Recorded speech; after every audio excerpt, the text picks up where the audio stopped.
Welcome to टैक्यान। आज हम करने जा रहे हैं 2022 का एडवांस्ड का क्वेश्चन है रोटेशनल डायनेमिक्स का। आपके स्क्रीन के ऊपर ये रहा क्वेश्चन। आप देखेंगे आपके स्क्रीन के ऊपर लिखा हुआ है solid sphere of mass 1 kg and radius 1 metre rolls without slipping on a fixed inclined plane with an angle of inclination 30 degree from the horizontal. Two forces of magnitude 1 newton each parallel to the incline act on the sphere both at distance r equal to 0.5 meter from the center of the sphere as shown in the figure. The acceleration of the sphere down the plane is, ठीक है ना। तो इस question को आप देखने से पहले सॉल्यूशन क्या करें, खुद से ट्राई करें और ट्राई करने के बाद ही सॉल्यूशन देखें। ठीक है, मुझे लगता है आपने ट्राई किया होगा। अब आते हैं, चलो सॉल्यूशन को देखते हैं। चलिए देखिए क्या है इसमें। इसमें क्या है, एक सॉलिड स्फीयर है, इंक्लाइन पे रोल कर रहा है, डाउन द इंक्लाइन। अब रोल कर रहा है तो क्या होगा, रोल कर रहा है तो उसपे कुछ फोर्सेस लगे हुए हैं। फोर्सेस कौन कौन से लगे हुए हैं उसपे, देखो एक दिया हुआ है एक्सटर्नली दो फोर्सेस लगाया है उसने।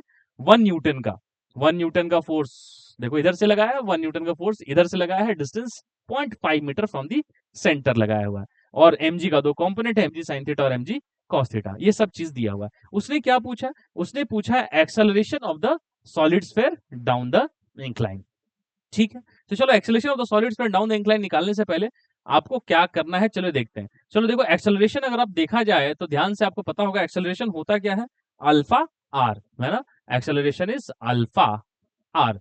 तो एक्सेलरेशन की वैल्यू होती है अल्फा आर। अच्छा, आर दिया हुआ है रेडियस 1 मीटर, तो मुझे टेक्निकली अल्फा निकालना है। अल्फा निकालना है तो कौन सा एक्सिस ऑफ रोटेशन सबसे फेवरेबल रहेगा, तो मैं तो पॉइंट ऑफ कांटेक्ट को चुनता हूं। तो पॉइंट ऑफ कांटेक्ट को अगर आप ध्यान से देखें तो ये अच्छा सेंटर ऑफ क्या बोलूं मैं, पॉइंट ऑफ कांटेक्ट पे with respect two point of contact अगर आप टॉर्क निकालें तो ठीक है, क्योंकि वो पॉइंट ऑफ कांटेक्ट रेस्ट पे होता है प्योर रोलिंग के केस में। तो दिक्कत नहीं होती, सूडो फोर्स वगैरह भी नहीं लगता सेंटर ऑफ मास पे। नहीं तो कौन सा फ्रेम चुनना चाहिए, सेंटर ऑफ मास का फ्रेम चुनना चाहिए। ठीक है ना, सेंटर ऑफ मास का फ्रेम चुनने में प्रॉब्लम है, फ्रिक्शन का रोल आ जाता है, बट फ्रिक्शन यहाँ मेंशन नहीं है। अगर फ्रिक्शन यहाँ लग भी रही होगी तब भी अगर हम लोग पॉइंट ऑफ कांटेक्ट पी चुन ले तो क्या होगा, वो फ्रिक्शन का टॉर्क वैसे भी जीरो हो जाएगा। तो ये बेनिफिट है पॉइंट ऑफ कांटेक्ट को चुनने का। तो चलो आओ देखते हैं, let's calculate the torque about point of contact P. Torque net is equal to क्या होता है, I about P into alpha. यही अल्फा मुझे चाहिए। अच्छा, अब टॉर्क अबाउट पॉइंट पी अगर हम लोग ध्यान से देखें तो देखो तो इंटेंशन क्या है, इस 1 न्यूटन का टॉर्क और ग्रेविटी mg sin थीटा का टॉर्क। mg sin थीटा कितना है बेटा, देखो मास है 1 और 10, 1 into 10 into angle of inclination है 30 डिग्री। तो 1 इंटू 10 इंटू साइन 30 मतलब कितना होगा, 5/2 मतलब कितना, सॉरी 10/2 मतलब 5 न्यूटन। तो ध्यान से देखो तो इस 5 न्यूटन का टॉर्क और इस 1 न्यूटन का टॉर्क का सेंस सेम है ना। सेंस सेम है, ये दोनों ऐड हो जाएंगे टॉर्क। और इस 1 न्यूटन का टॉर्क देखो ऑपोजिट है ना। तो हम क्या लिख सकते हैं, देखो 1 न्यूटन का टॉर्क देखो तो कितना है, पॉइंट पी के अबाउट, ये डिस्टेंस 0.5 है तो ये भी 0.5 है, तो 1 इंटू 0.5। तो देखिए लिखेंगे 1 इंटू 0.5 प्लस। अब ध्यान से देखो तो mg sin थीटा का टॉर्क का भी सेंस सेम है इससे, तो वो कितना है देखो 5 इंटू 0.5, बीच की गैप। तो क्या लिखेंगे 5 इंटू 0.5। अच्छा, ये कितना हो गया देखो 2.5 प्लस 0.5, तो ये कितना हो गया 5 इंटू 0.5 और कितना हो गया प्लस 0.5, तो कितना हो गया 2.5 प्लस 0.5 मतलब 3। अब ध्यान से देखो तो अब कौन सा बचा, ये बचा देखो 1 का टॉर्क किधर है 1, ये कितना है, ये पॉइंट, ये है 1 मीटर। अच्छा एक काम करो, ये वाली जो mg sin थीटा है अगर आप ध्यान से देखें तो mg sin थीटा 0.5 पे नहीं लग रही है, वो रेडियस पे लग रही है, ये लेंथ पे लग रही है। ये लेंथ कितनी है, ये लेंथ है अपनी 1। तो यहाँ क्या लिखना चाहिए था मुझे 5 इंटू 1, क्योंकि ये 5 कौन सा है, mg sin थीटा है। तो mg sin थीटा देखो तो पॉइंट ऑफ कॉन्टेक्ट से कितने डिस्टेंस पे है, 1 मीटर के डिस्टेंस पे। तो कितना हो गया 5 और प्लस 0.5 मतलब 6.5 न्यूटन मीटर का टॉर्क लगा।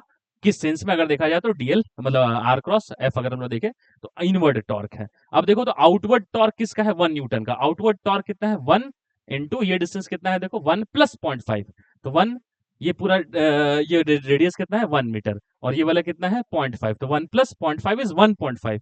तो वो क्या होगा -1 इंटू 1.5, ये होगा moment of inertia about P into alpha. अब ध्यान से देखो तो कितना है 5 plus 0.5 6.5 minus 1.5 and that is nothing but 4 net 4 newton metre का टॉर्क लग रहा है about point of contact and that is the moment of inertia about point P. Moment of inertia about point P solid sphere का कितना होगा, देखो ये होता है mr square by 2/5 mr square by 2/5 mr square होता है सेंटर मास के अबाउट, तो इसके अबाउट होगा 2/5 mr square plus mr square that is 7/5 mr square. तो क्या लिखेंगे 7/5 mr स्क्वायर अल्फा। अच्छा, अब ध्यान से देखो तो अगर हम लोग ध्यान से देखें तो m कितना है, सब कुछ 1 है, 1, m की वैल्यू 1, r की वैल्यू 1, तो 1 स्क्वायर 1 ही होगा, तो कितना हो गया ये हो गया 7/5 अल्फा इज इक्वल टू 4, तो अल्फा कितना हो गया 20/7 रेडियन पर सेकेंड स्क्वायर, तो a कितना हो गया 20/7 into 1, that is 20/7 metre per second square. इसको अगर आप सॉल्व करेंगे तो अप्रोक्सीमेटली आता हुआ नजर आएगा 2.86 मीटर पर सेकेंड स्क्वायर। तो acceleration down the incline is 2.86 metre per second square. This is the answer. आप इसको देखें, मैंने कुछ भी नहीं किया, टॉर्क लिखा है बस। टॉर्क क्या होता है, फोर्स इनटू परपेंडिकुलर लेंथ, ठीक है ना। आप इसको देखें, समझे और रिएक्ट करें। चलिए मिलते हैं नेक्स्ट क्वेश्चन में। Till then take care and bye.